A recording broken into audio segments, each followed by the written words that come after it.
기도합니다. 아멘. 오늘 우리에게 주시는 하나님의 말씀은 예레미야 2장 9절에서 13절입니다.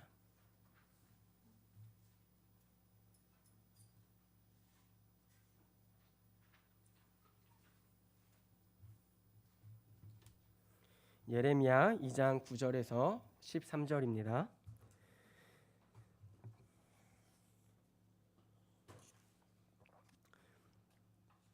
우리가 한 절씩 번갈아 읽을 때 제가 먼저 그 다음은 여러분들이 그리고 마지막 절은 우리 함께 읽도록 하겠습니다. 제가 먼저 읽겠습니다. 그러므로 내가 다시 싸우고 너희 자손들과도 싸우리라. 여호와의 말씀이니라. 너희는 기띔 섬들에 건너가 보며 게달에도 사람을 보내 이 같은 일이 있었는지를 자세히 살펴보라. 어느 나라가 그들의 신들을 신 아닌 것과 바꾼 일이 있느냐? 그러나 나의 백성은 그의 영광을 무익한 것과 바꾸었도다. 너 하늘아, 이 일로 말미암아 놀랄지어다. 심히 떨지어다. 두려워할지어다. 여호와의 말씀이니라. 우리 함께 읽겠습니다. 내 백성이 두 가지 악을 행하였나니 곧 그들이 생수의 근원되는 나를 버린 것과 스스로 웅덩이를 판 것인데 그것은 그 물을 가두지 못할 터진 웅덩이들이니라. 아멘. 자, 잠시 기도하도록 하겠습니다. 하나님 아버지 감사합니다. 우리가 죄악 중에 있음을 고백합니다. 또한 우리가 무익한 것과 하나님을 바꿨음을 고백합니다. 주여, 이 시간 주님의 목소리를 다시 청종하길 원하오니 주님의 음성을 우리 귀에 우리 심령에 들려주시옵소서. 그 음성이 들릴 때 회개하게 하여 주시옵소서. 그 음성이 들릴 때에 우리의 웅덩이가 완전히 터져서 생수의 근원이신 주님께 나아갈 수 있도록 성령님 인도하여 주시옵소서. 감사드리며 예수님의 이름으로 기도합니다. 아멘. 이 설교 강단에 서다 보면 유독 그런 날이 있어요. 유독 어떤 날이 있냐면 유독 힘든 날이 있습니다. 다른 말로 하자면 유독 도망가고 싶은 날이 있어요. 그래서 방금도 이제 찬양하실 때 도망갈까 말까 막 고민을 많이 했거든요. 농담이에요. 목사님의 조크가 실패할 때 항상 이런 기분이셨군요. 아무튼 그런 느낌이 그 마음이 무거운 날이 있습니다. 사실 왜 그런지도 모르겠어요. 근데 뭐 이 예배 가운데 또 설교 가운데 주님이 주신 의미가 있을 거라고 생각하고요. 오늘부터 날이 좀 어제부터 많이 더워져서 많이 처지고 어려우실 겁니다. 근데 그 가운데서도 하나님의 그 날씨를 허락하심과 또 건강을 허락하시고 또 우리가 이 교회에서 이 시원한 환경에서 예배를 드릴 수 있다는 것은 정말 큰 축복이거든요. 그것에 감사할 수 있는 우리가 되었으면 좋겠습니다. 오늘은 예레미야 2장 9절에서 13절 말씀을 가지고 밑 빠진 독에 물을 부으시는 하나님이라는 설교 제목으로 말씀을 나누려고 합니다. 이 예레미야 선지자는 개인적으로 제가 사실 많이 좋아하는 선지자고 예레미야서를 또 많이 읽기도 했습니다. 그리고 오늘 말씀이 사실 여러분들이 살아오시면서 많이 들었던 구절일 거예요. 이 예레미야를 하나님이 부르실 때에 이 예레미야는 제사장 쪽의 사람이었거든요. 근데 본인을 아이라고 고백을 합니다. 근데 하나님은 너 스스로 아이라고 하지 말고 내가 너에게 알려주는 것들, 내 입술에 주는 말씀들을 가지고 이 열방을 향하여 외치라는 거예요. 그들을 내가 파괴하고 또한 심고 건설할 것이다. 이게 하나님의 계획이거든요. 사실 이 한 사람이 열방을 향하여 대적하고 또 그들에게 잘못된 일을 얘기하는 것은 굉장히 어려운 일입니다. 제가 항상 선지자들의 이 삶을 바라보면 이 군대가 항상 생각나요. 군대 이제 사역자 중에 사실 제가 좀 어깨를 높일 수 있는 부분이거든요. 유일하게 뭐 이거라도 높여야죠.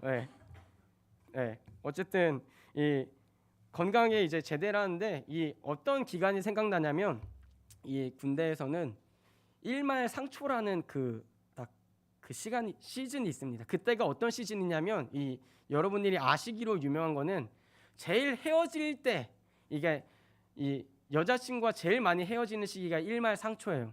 그리고 또 일말상초가 언제냐면 이제 위에 사람도 적당히 있고 아래 사람도 적당히 있는 시기입니다. 그러면서 동시에 제일 이제 어깨에 힘을 줄 시기예요. 어깨에 힘을 줄 시기. 딱 이제 아래에도 좀 많고 이제 위에 선임들과도 좀 친해져서 왜 이러십니까? 이렇게 농담도 할 수 있을 정도로.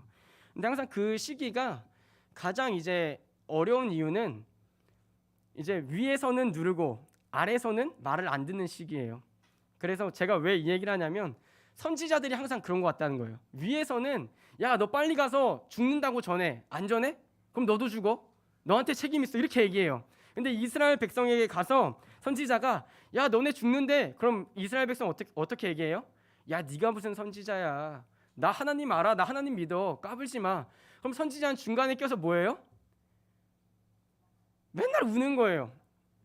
위에서는 누르고 아래에서는 말 안 듣고 그 일말상초 같은 느낌이 드는 거예요.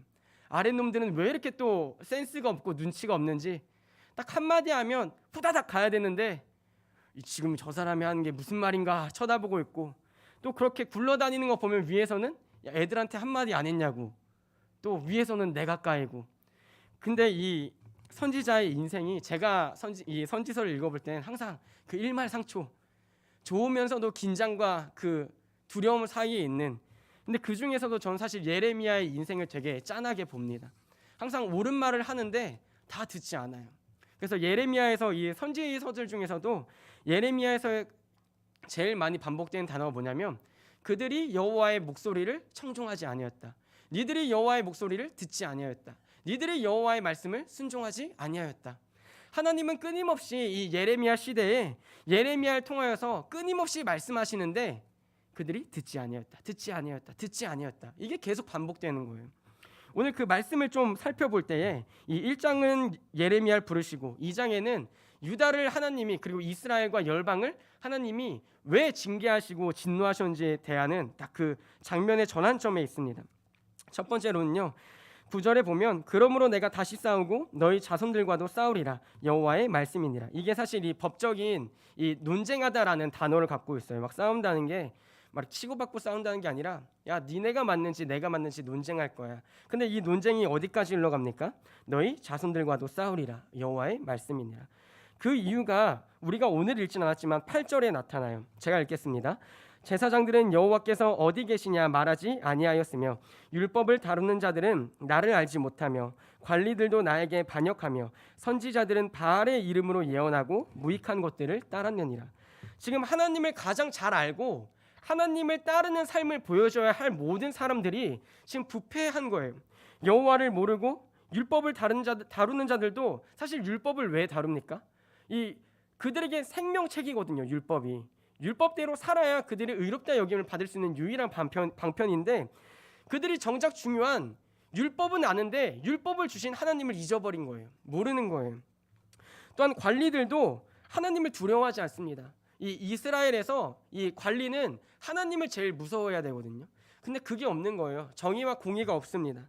또 마지막으로 선지자들, 이 하나님께 말씀을 받아서 이 백성들에게 얘기해줘야 할 선지자들이 누구의 이름으로 예언한다고 나타납니까? 바알의 이름으로 예언하고 무익한 것들을 따랐느니라. 이 복음을 보여주고 복음을 가르쳐주고 복음 가장 앞에서 나가야 할 사람들이 지금 다 부패하였다는 겁니다. 그러니까 이 윗세대의 부패 그리고 앞장서야 할 사람의 부패는 자연스럽게 다음 세대의 부패를 양산할 수밖에 없어요. 이 많은 예가 있지만 제가 이번 주에 이 롯을 다루면서 이제 묵상했던 본문을 함께 나누려고 합니다. 창세기 19장 8절입니다. 내게 남자를 가까이 하지 아니한 두 딸이 있노라. 청하건대 내가 그들을 너희에게로 이끌어내리니 너희 눈에 좋을 대로 그들에게 행하고 이 사람들은 내 집에 들어왔은즉 이 사람들에게는 아무 일도 저지르지 말라. 아멘. 이 롯은 하나님을 믿는 사람이었거든요. 의롭다라고 일컬어진 사람이에요. 이 베드로후서에.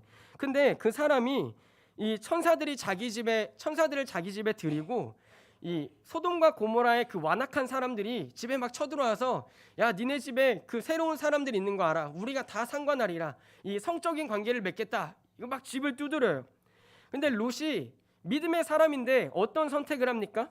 야 나한테 아직 남자를 가까이 하지 아니한 두 딸이 있다.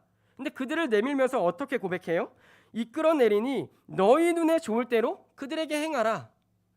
너희 눈에 좋을 대로 내 딸들에게 마음껏 행하라는 거예요. 너희들이 갖고 있는 그 욕구를 너희 눈에 좋을 대로 내 딸에게 행하라고 내어주는 겁니다.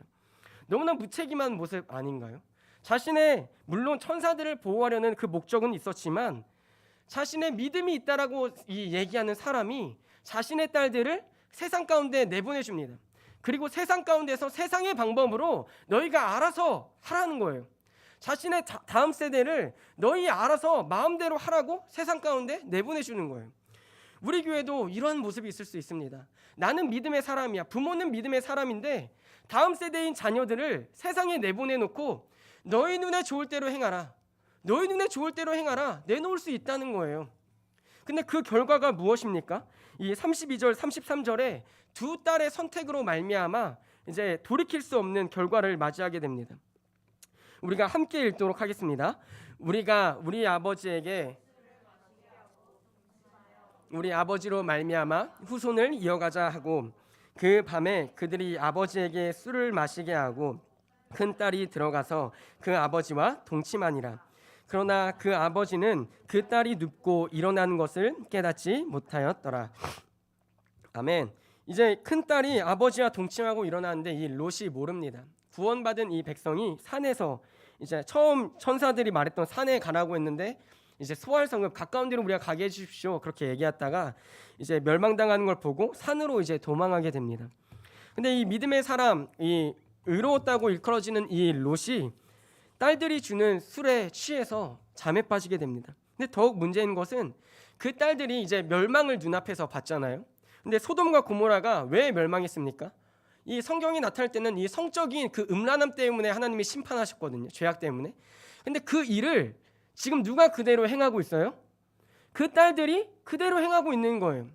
소돔과 고모라에서 지냈던 그 딸들이 롯에게 믿음을 배운 것이 아니라 롯이 가르쳤는지 아니면 가르치지 않았는지 모르겠지만 이 결과적으로 본다면 그 딸들이 눈앞에 방금 소돔과 고모라가 멸망했고 자신의 어머니는 뒤를 돌아봐서 소금 기둥이 됐어요. 근데 그 가운데서 우리도 언제 죽을지 모르는 그 두려움 때문에 다음 세대를 이어가자. 근데 그 다음 세대를 이어가는 방법이 무엇입니까? 아버지를 속이고 술을 취하게 하고 이 법정 용어로는 결국 강간을 하게 된 겁니다. 그리고 큰 딸이 아버지와 잠을 자고 나서 그 다음 어떤 일을 합니까? 자기 동생에게도 그걸 권유하는 거예요. 야, 내가 어제 내 아버지와 잤으니까 오늘은 너가 자라. 똑같이 아버지를 술 취하게 해서 우리가 겁탈하자, 강간하자. 다음 세대를 이어가자. 다음 세대를 이어가는 것은 중요하지만 그 다음 세대에게 우리가 무엇을 가르쳐주고 어떤 다음 세대를 만들어갈지는 굉장히 중요한 부분입니다. 왜냐하면 예레미야 2장 9절에 내가 다시 싸우고 내가 너희들과 싸우고 너희 자손들과도 싸울 거야. 왜? 니들이 잘못 가르쳤으니까. 네 자손들도 나한테 똑같이 대들 거거든. 내가 맞다고 내가 옳다고 하나님한테 똑같이 대들 거니까 너희들과도 싸우고 내가 너희 자손들과도 다시 논쟁하며 싸울 것이다. 그 이유가 무엇입니까? 윗세대가 다음 세대에게 올바르게 가르치지 않았기 때문에. 우리는 다음 세대를 놓고 기도할 때에 먼저 다음 세대의 신앙이나 다음 세대의 믿음 이전에 우리의 신앙은 어떤가를 먼저 살펴봐야 돼요. 롯은 믿음의 사람이었습니다. 구원받은 사람이에요. 의로웠다고 일컬어졌기 때문에. 사실 이거에 대해서 말이 많지만 근데 정작 제일 비참한 사람이에요. 자신은 믿음으로 사는 사람이라고 얘기하지만 정작 자신의 아내는 믿음이 없어서 소금 기둥이 되어버리고 자신의 딸들은 자신을 술 취하게 한 다음에 겁탈을 당했거든요. 딸들에게. 그리고 그 딸들이 낳은 자손들이 뭡니까? 모압과 암몬. 이스라엘 자손들을 끝까지 괴롭히는 그 이스라엘 입장에서는 정말 찐득이같이 계속 달라붙는 그 족속을 출산하게 된 거예요. 저주받은 족속을 출산하게 된 거예요. 근데 그게 누구로부터 나왔습니까? 믿음이 있다고 일컬어지는 그 롯에게서 나온 거예요. 오늘 우리에게 믿음이 있습니다. 믿음이 있어요. 근데 그 믿음이 정말 다음 세대에게 물려줄 수 있는 믿음인지 우리는 끝까지 점검해야 돼요. 정말 우리가 가지고 있는 답이 올바른 답인지 고민하고 근심하고 기도하고 하나님께 끝까지 매달려야 돼요. 이때 당시에 예레미야 당시에 이 이스라엘 사람들도 자기들이 가지고 있는 게 참 신이고 참 진리라고 믿었거든요. 그리고 그걸 그대로 다음 세대에게 가르쳐 준 거예요. 우리에게 그런 헛된 신앙이나 혹여나 하나님과 바꾸고 있는 무익한 신앙이 있진 않은지 우리는 다시 점검해 봐야 됩니다. 그렇다면 왜 이 예레미야 시대에 이 이스라엘과 열방이 하나님과 대적하는 자리로 돌이키게 되었는가, 가게 되었는가? 이 예레미야 2장 17절 19절은 이렇게 기록합니다. 내 하나님 여호와가 너를 길로 인도할 때에 네가 그를 떠남으로 이를 자취함이 아니냐. 내가 시올의 물을 마시려고 애굽으로 가는 길에 있음은 어찌 됨이며 또 내가 그 강물을 마시려고 아수르로 가는 길에 있음은 어찌 됨이냐. 내 악이 너를 징계하겠고 내 반역이 너를 책망할 것이라. 그런즉 내 하나님 여호와를 버림과 내 속에 나를 경외함이 없는 것이 악이요 고통인 줄 알라. 주 만군의 여호와의 말씀이니라. 아멘. 지금 이것을 하나님은 어떻게 기록하고 계십니까? 네가 스스로 떠났다라고 얘기하고 있는 거예요. 내가 너를 분명히 길로 인도하고 있는데 내가 너를 밀쳐낸 것도 아니고 내가 너를 버린 것도 아니야. 네가 스스로 떠났다. 그리고 나서 무엇을 찾습니까? 시올의 물을 마시려고 애굽으로 가는 길에 있음은 어찌 됨이며 또 네가 그 강물을 마시려고 아수르로 가는 길에 있음은 어찌 됨이냐. 난 너에게 물과 마실 것, 먹을 것을 항상 주는 여호와인데 인도하고 보호하는 여호와인데 네가 그걸 스스로 발로 차고 떠나서 세상의 우상, 이방의 우상들을 찾아가서 우리가 목마릅니다. 물이 어디 있습니까? 라고 얘기하는 형국으로 갔다는 거예요. 그래서 그 악이 내 악이 너를 징계하겠고 스스로 만든 그 웅덩이에 스스로 만든 그 수월에 본인이 스스로 빠지고 있다는 것입니다. 근데 더욱 놀라운 건요. 이 예레미야서를 읽으면 읽을수록 하나님이 이스라엘을 끝까지 포기하지 않으세요. 치시는데 끝까지 포기하지 않으세요. 이 초반에 군대를 얘기했지만 이 군대에서도요. 이 고문관이라고 하죠. 말을 해도 안 되는 애가 있어요. 진짜 와 얘는 어떻게 군대 왔을까? 일상생활이 가능할까? 이런 예, 아이가 있어요.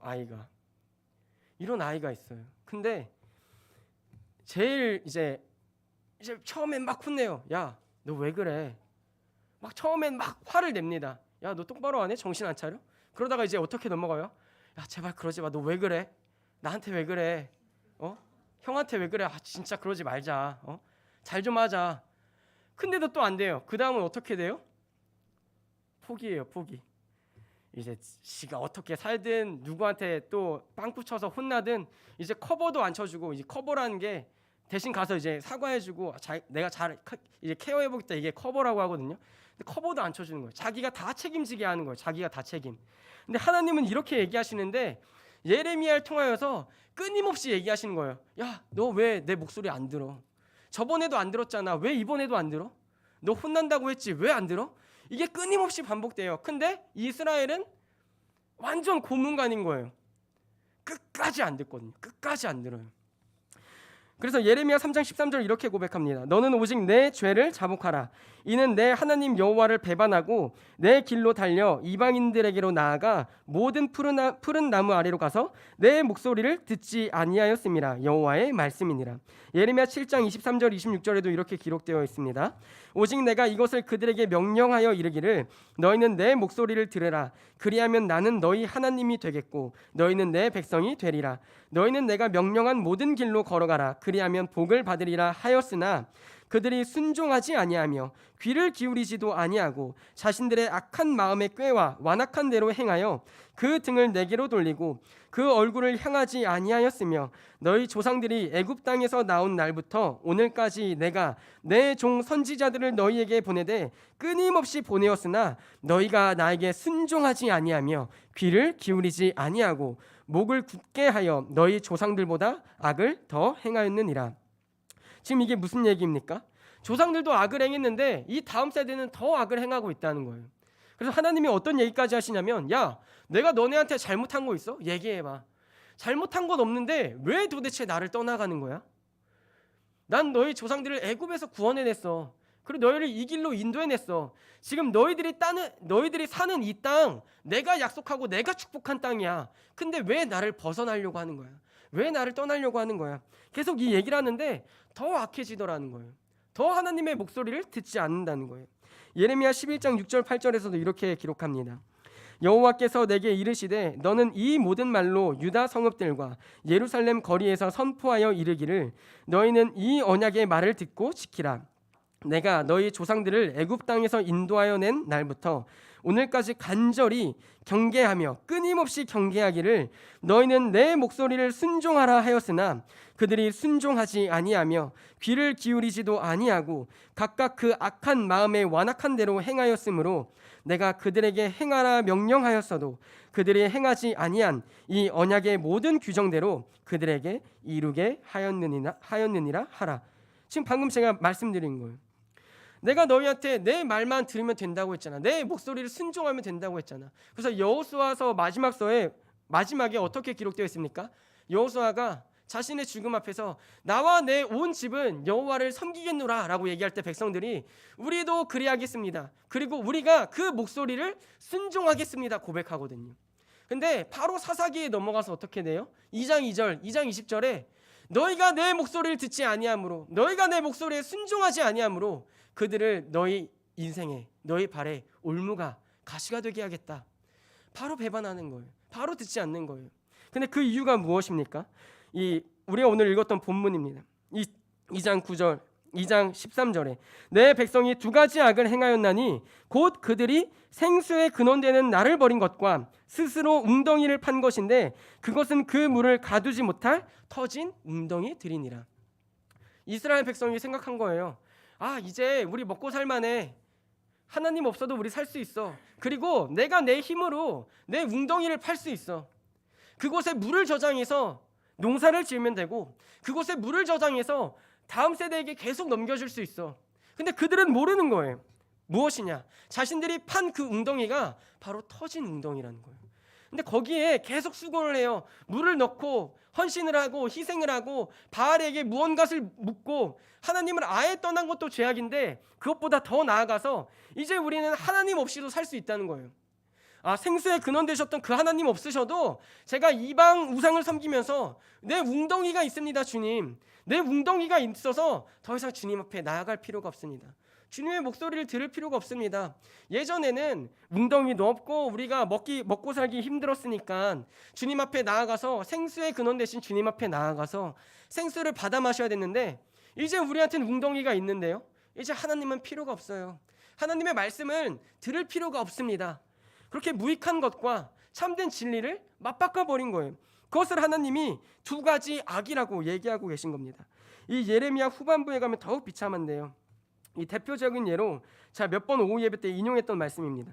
예레미야 42장 6절입니다. 우리가 당신을 우리 하나님 여호와께 보냄은 그의 목소리가 우리에게 좋든지 좋지 않든지를 막론하고 순종하려 함이라. 우리가 우리 하나님 여호와의 목소리를 순종하면 우리에게 복이 있으리라 하니라. 이 이스라엘 백성 중에 이 바벨론의 신하를 대리통치자를 죽였어요. 그래서 이들이 우리가 애굽으로 도망가야겠다 하는데 이 예레미야에게 먼저 나옵니다. 그래서 당신이 하나님께 물어봐 주십시오. 그리고 하나님이 말씀하시는 대로 우리가 좋든지 싫든지 따르겠습니다. 그 따르는 길에 복이 있을 것입니다 라고 얘기를 해요. 누가요? 이스라엘 백성이. 그래서 예레미야가 알겠다 기도를 하고 오는데 야 너네 애굽 가지 마. 그럼 너희 뒤에 칼이 따라가고 전염병이 따라가고 기근이 따라가서 너희 다 고생하고 죽을 거야. 그 얘기를 하나님의 말씀을 예레미야가 전합니다. 그 반응이 43장 7절이에요. 애굽 땅에 들어가 다바네스에 이르렀으니 그들이 여호와의 목소리를 순종하지 아니함이로라. 예레미야가 딱 이 하나님의 말씀을 전할 때에 그들이 바로 듣지 않습니다. 모든 사람을 다 모아서 예레미야가 하나님의 말씀을 전했거든요. 야 애굽에 가지 말래. 바벨론에서 살래. 그럼 하나님이 복 주시겠대.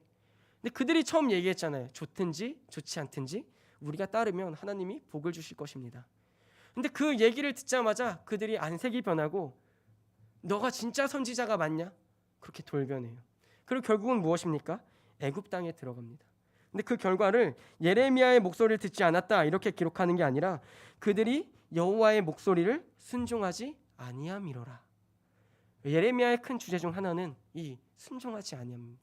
하나님의 목소리는 끊임없이 들려져 왔어요. 하나님의 목소리는 예레미야를 통하여서 끊임없이 선포되었어요. 그래서 오늘 제목이 뭐예요? 밑 빠진 독에 물을 부으시는 하나님.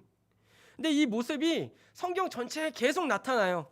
사사기에서도 그들이 목소리를 순종하지 아니함으로 계속 이방 사람들이 공격당하고 회개하고 하나님이 구원하시는데 그 사이클이 계속 반복돼요. 근데 그게 인간적인 입장으로 봤을 때는 정말 무지한 일이거든요. 왜냐하면 이들이 배반할 걸 알아요. 이들이 다시 나의 등에 칼을 꼽고 떠날 걸 알아요. 근데 하나님은 계속 사사를 보내주셔서 그들을 구원하시는 거예요. 그 결론이 뭡니까? 우리에게 왕이 없으므로 자기의 소견에 옳은 대로 행했더라. 그게 밑 빠진 독에 물 붓기 아니에요.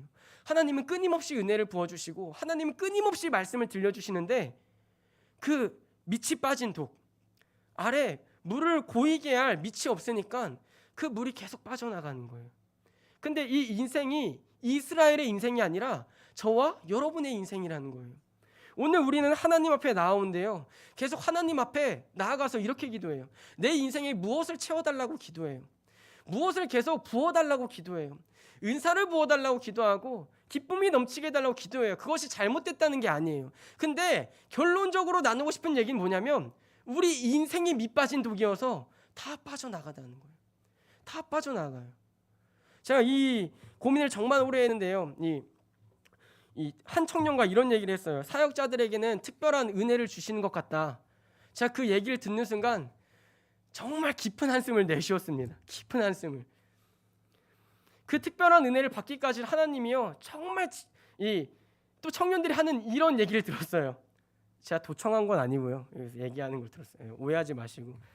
하나님은 정말 얄궂으시다. 하나님은 짓궂으시다. 이 수요일 날도 목사님이 하나님은 얄궂으시다. 근데 그 얘기가 와닿지가 않더라고요. 지금 제게 하나님은 너무 잔인하시거든요. 왜 그러냐면 이 하늘문에 가서 은혜를 받고 또 예배 가운데 은혜를 받는데 그때 당시엔 은혜가 내 독에 내 항아리에 가득 찬 것 같아요. 그리고 정말 기뻐요. 근데 그게 하루 이틀 지나면 다 어디로 사라지더라는 거예요. 감사 제목이 100가지가 있었는데 하루 이틀 지나니까 불평과 불만의 제목들이 101가지가 더욱 넘치는 거예요. 그래서 제가 하나님 앞에 씨름을 하는 거예요. 주님, 내 독에 내 인생에 하나님의 은혜가 분명히 차는데 이 은혜들이 도대체 어디가 있습니까? 내가 다시 좀 꺼내서 쓰려고 하면 이 항아리 뚜껑을 열면 분명히 하나님이 채워주셨는데 그게 없는 거예요. 밑빠진 독이 없는 거예요. 근데 그게 항상 불만이었어요. 나도 누군가에게 영향을 끼치고 싶고 정말 하나님 앞에 열심으로 예배를 드리고 싶고 정말 하나님 앞에 매번 감격의 예배를 드리고 싶은데 그게 안 되더라는 거예요. 항상 은혜를 쓰려고 하면 그 은혜가 어디가 있는지 모르겠다는 거예요. 그래서 왜 내 독은 항상 밑이 빠져 있습니까, 하나님? 내 항아리는 왜 항상 터져 있습니까? 하나님의 은혜가 왜 끊임없이 보존되는 게 아니라 나도 모르는 사이에 내 인생이란 이 항아리는 깨져 있어서 왜 어디로 계속 새는 겁니까? 은혜가 왜 유지되질 않습니까? 근데 그때 하나님이 딱 이렇게 얘기하시는 거예요. 야, 밑 빠진 독인 거 아는데도 내가 부어주잖아. 그게 하나님의 은혜인 거예요. 우리 인생은요, 밑 빠진 독이에요. 터진 웅덩이에요. 근데 그 터진 웅덩이를 파고 있는 이스라엘에게 하나님은 야, 그 웅덩이 깨뜨려 버린다, 그게 아니라 야, 다시 돌아올 수 없겠니? 그 웅덩이에 예레미야를 통해서 계속 은혜를 부어주시는 거예요. 그 밑빠진 독인 사사시대에 끊임없이 사사를 보내주시는 거예요. 밑빠진 독인 걸 아시면서도 하나님은 끊임없이 부어주시는 거예요. 그래서 내 독이 깨진 걸 아시는데도 하나님은 나라는 인생에 예수 그리스도라는 그 십자가를 계속 부어주세요. 가장 효율이 없고 가장 연비가 안 좋아요. 특히 사역자의 인생은요, 가장 효율이 안 좋아요. 이렇게 얘기하면 강도사님이나 목사님이 난 아닌데? 이러실 수 있으니까 제 인생은 효율이 가장 안 좋아요. 유민 형제가 크게 웃네요. 블랙리스트에 제가 말씀드렸죠. 지난 수요일날 빨간 이름 막 끝까지 네. 근데 제 인생을 돌아보니까요, 은혜가 길게 가지 않아요.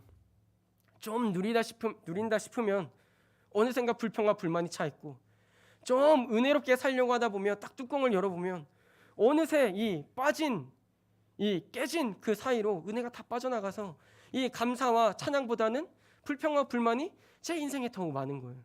왜 주님 나를 밑빠진 독으로 만드셨습니까? 왜 내 인생에 큰데 은혜는 부어주십니까? 근데 하나님은 우리 인생이 전혀 효율적이지 않다는 거 알아요. 내가 은혜가 하루도 안 갈 거라는 걸 아세요. 1시간도 안 갈 거라는 걸 아세요. 근데 하나님은 아시면서 은혜를 부어주시더라는 거예요. 너한테 은혜의 효율이 없는 거 알아. 그 은혜를 다른 사람한테 쏟았으면 더 좋았을 거야. 근데 딱 이유는 한 가지인 거예요. 내가 너를 택했으니까. 내가 너를 사랑하니까. 세워나가는 걸 아는데도 하나님은 부어주시는 거예요. 제가 이 말씀을 준비하면서 저희 외할머니한테 제가 7살 때 제가 두고두고 제 마음에 기억나는 한 가지 사건이 있거든요. 그게 뭐냐면 이제 외할머니 집에 하루 이제 머물게 됐는데 할머니가 1,000원을 주시면서 이 500원짜리 과자를 사 먹고 와라 이렇게 얘기를 하셨어요. 그럼 이제 500원짜리 과자를 사면 얼마가 남아야 돼요? 500원이 남아야 돼요. 근데 과자를 사러 갔는데 그 옆에 이 옛날에 이 장난감 들어있는 과자들이 있었어요. 그게 500원인 거예요. 그게 너무 갖고 싶은 거예요. 그래서 그럼 이것만 사야 되잖아요. 근데 제가 욕심이 많으니까 왼손에는 과자를 오른손에는 장난감을 사는 거예요. 근데 이제 막상 계산을 하고 나왔어요. 그 순간 이제 걱정되는 거예요. 500원 할머니가 남겨오래 했는데. 그래서 두근두근 하는 마음으로 이제 외할머니 집에 들어왔습니다. 그리고 참 어리니까 그 과자를 하면 샀다고 할머니가 또 뭐 거스름돈 어딨냐 그 안 물어보시더라고요. 그래서 그 장난감을 이 안방문 뒤에 이렇게 딱 숨겨놨어요. 문을 딱 열어놓으면 이 틈이 벽과 문 사이 여기 딱 숨겨놓고 이 조마조마한 마음으로 그 꿀꽈배기를 제가 먹고 있었어요. 꿀꽈배기를. 근데 할머니가 문을 닫으시다가 그 장난감을 본 거예요. 장난감을. 근데 그때 참 할머니가 어리니까 그랬겠죠. 이것도 샀어. 그러고 넘어가시는 거예요. 이것도 샀어.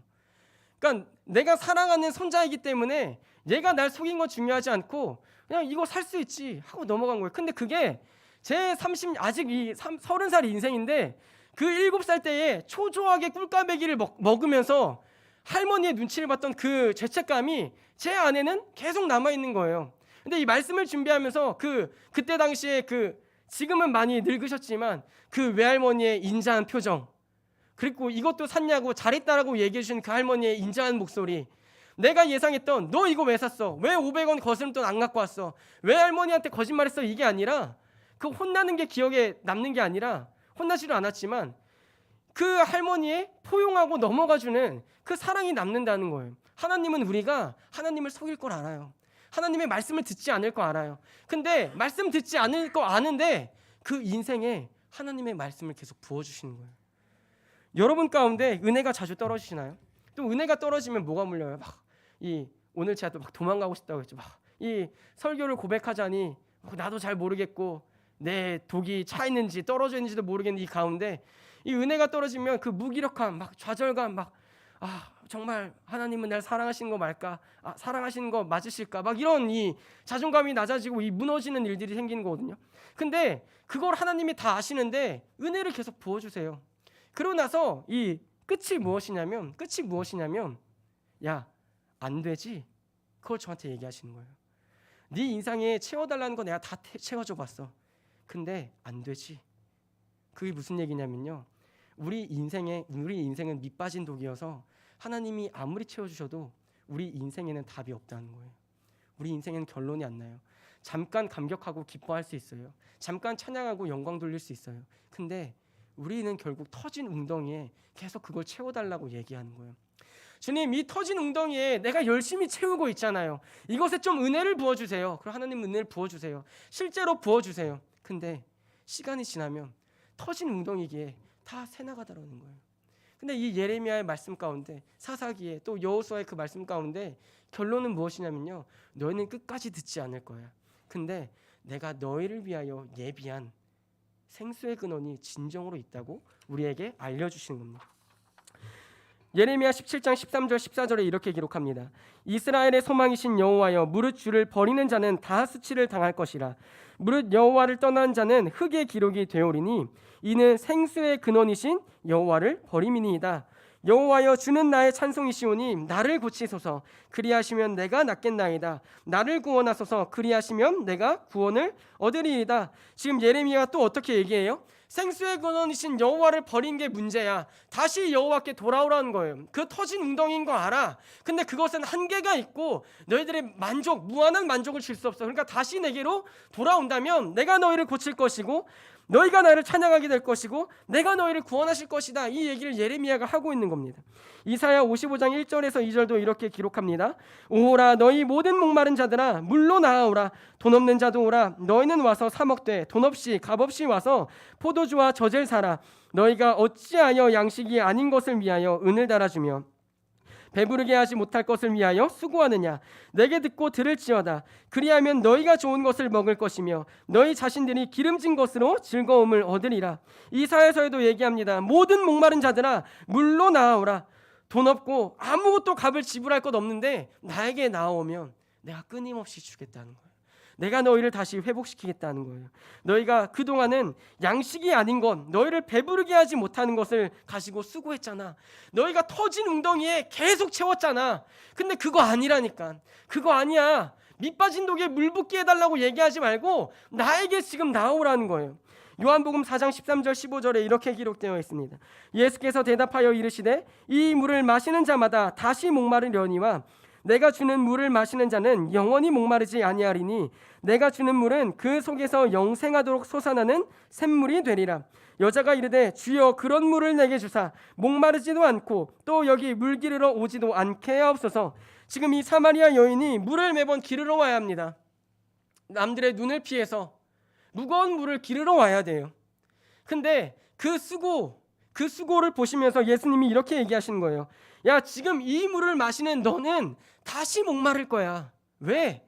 네 인생은 터진 웅덩이거든. 네 인생은 밑 빠진 독이거든. 다시 새나갈 거야. 다시 목마를 거야. 다시 수고를 해야 될 거야. 근데 내가 주는 물을 마시는 자마다 영원히 목마르지 아니할 것이다. 나는 샘물 그 자체야. 나한테로 나와서 내가 주는 물을 마시는 건 어떠니? 그 얘기를 하시는 거예요. 요한복음 7장에도 이렇게 기록되어 있습니다. 명절 끝날 곧 큰 날에 예수께서 서서 외쳐 이르시되 누구든지 목마르거든 내게로 와서 마시라. 나를 믿는 자는 성경의 이름과 같이 그 배에서 생수의 강이 흘러나오리라 하시니 이는 그를 믿는 자들이 받을 성령을 가리켜 말씀하신 것이라. 예수께서 아직 영광을 받지 아니하셨으므로 성령이 아직 그들에게 계시지 아니하시더라. 마치 예수님이 선지자처럼 이렇게 외치시는 거예요. 명절 끝날 곧 큰 날에 예수께서 서서 외쳐 이르시되 많은 사람들이 모여있는 그 자리에서 누구든지 목마르거든 내게로 와서 마시라. 선지서에 기록된 것처럼 내게로 돌아오라. 생수의 근원 가운데로 다시 나아오라. 누구든지 값없이 내게로 나아오라. 예수님이 그 말씀을 지금 하고 계신 거예요. 너희가 영원히 목마르지 아니할 것이라고. 영원히 목마르지 않고 영원한 생수 가운데로 그 생수를 먹고 마시게 될 것이라고 예수님이 얘기하시는 거예요. 요한계시록에도 이렇게 기록되어 있습니다. 또 내게 말씀하시되 이루었도다. 나는 알파와 오메가요 처음과 마지막이라. 내가 생명수 샘물을 목마른 자에게 값없이 주리니. 요한계시록 22장 17절입니다. 성령과 신부가 말씀하시기를 오라 하시는도다. 듣는 자도 오라 할 것이요 목마른 자도 올 것이요 또 원하는 자는 값없이 생명수를 받으라 하시더라. 예수님도 내게 와서 목마른 자들아 내게로 오라. 성령님도 목마른 자들아 내게로 오라. 지금 이 얘기를 제가 왜 꺼냅니까? 우리 인생에 밑 빠진 독이기 때문에 우리 인생에는 아무리 채워줘도 새나간다는 거예요. 근데 하나님은 그 인생에 은혜를 부어주시고 가득가득 계속 부어주세요. 은혜로. 그리고 나서 우리가 그 끝자리에 가서 고백하기를 원하시는 거예요. 주님, 내 인생에는 답이 없습니다. 주님이 은혜를 채워주셔도 다시 새나갑니다. 아무리 감사 제목을 채워주셔도 다시 새나갑니다. 내 인생은 끊임없이 오르락내리락 할 수밖에 없습니다. 주님이 부어주셔도 다시 새나가고 주님이 감사의 제목을 주셔도 다시 불평하는 게 내 인생입니다. 그 고백을 하기를 원하시는 거예요. 그러고 나서 하나님이 어떻게 얘기하십니까? 그래, 맞아. 네 인생에 채워달라고 해서는 안 돼. 그냥 그 독을 내버려두고 내 앞으로 나와. 내가 너를 이제 더 이상 목마르지 않게 할 거야. 근데 이 말씀을 제가 전하기가 왜 어려웠냐면요. 제 인생에 계속 채우고 싶은 거예요. 예수님께로 이 독을 내버려두고 내가 열심히 판 그 터진 웅덩이, 내가 열심히 수고해서 채웠던 그 웅덩이를 버리고 가고 싶지가 않은 거예요. 예수님이 정답인 것도 알고 있어요. 그곳에 생수의 근원이 있다는 것도 알고 있어요. 근데 내가 한 수고를 무너뜨리고 싶지가 않은 거예요. 그리고 그 자리로 가고 싶지가 않은 거예요. 여기서 내가 좀만 수고하면 그래도 웅덩이를 계속 유지할 수 있는데 내가 좀 뭔가 될 것 같은데 근데 결론적으로 제 인생을 끝까지 잔인하신 하나님 끝까지 밀어붙여서 결국 이 고백을 받아내시는 거예요. 주님, 내 인생이란 도구로는 주여 아무것도 할 수 없습니다. 내가 예수로 좀 갈증을 풀어보고 싶습니다. 내가 어떻게 해야 되겠습니까? 나도 누군가에게 선한 영향력을 예수를 전하고 싶은데 내 인생을 채우기에 급급한 내 인생에서는 예수를 조금 더 전할 수 없습니다. 주님, 나를 좀 도와주소서. 나를 좀 인도해 주세요.